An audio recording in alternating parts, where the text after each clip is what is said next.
Znáte to? Chcete si pořídit masožravku nebo konkrétní druh masožravky, zavítáte do nějakého e-shopu a tam nabízejí samá semínka a živých rostlin jen velmi málo.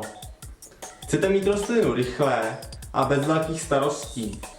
V tomto videu se podíváme, zda jsou semínka opravdu tou horší a složitější cestou a jak na ně. Dívejte se dál.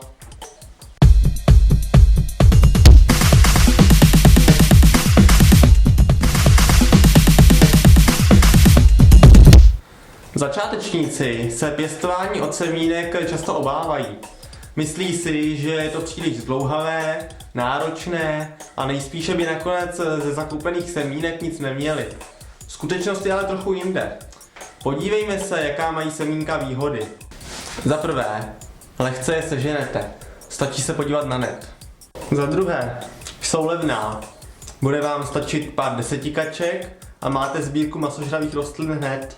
Jsou malá, skladná, při posílání se vejdou klidně do dopisní obálky. Solidní prodejce vám tedy zaúčtuje poštovné klidně jen něco málo přes 10 korun. Můžete je skladovat často i roky, takže si nemusíte lámat hlavu s tím, že se o ně nemůžete hned po převzetí postarat. A teď to hlavní. Semínka nejčastěji pěstovaných masožravek klíčí rychle, ochotně a nepotřebují žádnou složitou péči. Dospělé rostliny často můžeme mít ještě tentýž rok, a ne jednu, dvě, ale třeba 20. Semínka masožravých rostlin bývají obvykle velmi drobná a rostliny je produkují v hojném počtu. Když je chceme skladovat, je třeba jim zajistit suché a ideálně i chladnější podmínky, tak si zachovají svou kvalitu po dlouhou dobu. Některé druhy masožravek spolehlivě klíčí až po absolvování chladného období, zimy. Proto se u nich provádí tzv. Chladová stratifikace. Při níž je třeba semínkům zajistit po dobu několika týdnů chlad a vlhkost. Samotný chlad nestačí, jak si někteří lidé myslí.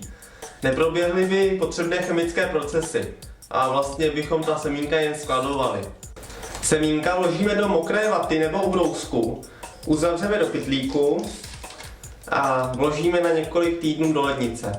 Existuje ale jednodušší řešení.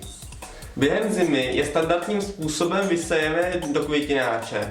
Výsev umístíme ven a vše proběhne naprosto přirozeně. Na jaře začnou semínka klíčit.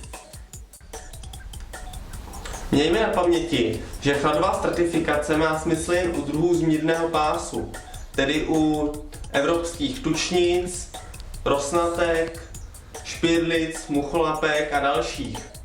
U druhů tropických a subtropických je naprosto nesmyslná.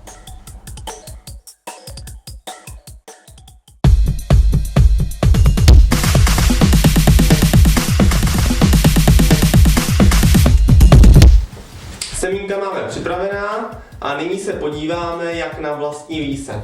Na ukázku jsem připravil semínka rosnatky kapské, což je druh z Jižní Afriky, který nepotřebuje žádnou chladovou stratifikaci a můžeme jej vysévat i hned. Připravíme si květináč nebo misku s otvory ve spod a jako substrát nám poslouží čistá rašelina. Můžeme ji odlehčit například příměsí perlitu, ale není to nezbytné. Květináč naplníme substrátem a před výsevem semínek substrát zamokříme. Po aplikaci semínek už zaléváme jen ze spoda do podmisky, abychom semínka proudem vody nevyplavili.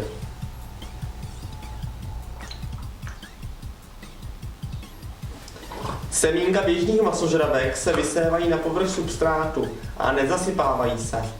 Hustotu výsevu volíme dle uvážení podle toho, kolik máme semen a kolik volného místa. Důležité je si to také dobře označit. Výsev umístíme na světlo a udržujeme hladinu vody v podmisce. Semínka rosnatky kapské, stejně jako většina dalších masožravek, začínají klíčit asi za 3 týdny. Po několika měsících může náš výsev vypadat takto.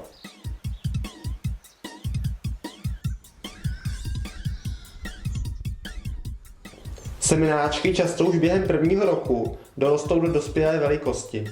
Během tohoto období je dobré je rozsadit, pokud se s okolními semenáčky tísní. Zrychlí to růst.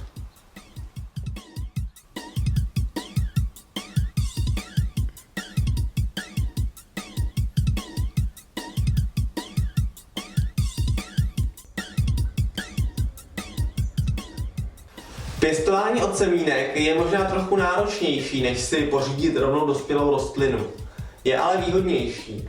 Už jen proto, že takto vzniklé rostliny jsou od malička zvyklé na vaše podmínky. A pokud se náhodou rozhodnete pěstovat jednoletky, výsevům se stejně nevyhnete. Doufám, že vás mé video trochu navnadilo vyzkoušet si vypěstovat tyto nádherné rostliny ze semínek. A já vám k tomu přeju mnoho úspěchů. Mít totiž masožravku od semínka a pozorovat pak, jak poprvé vykvete, je úžasné.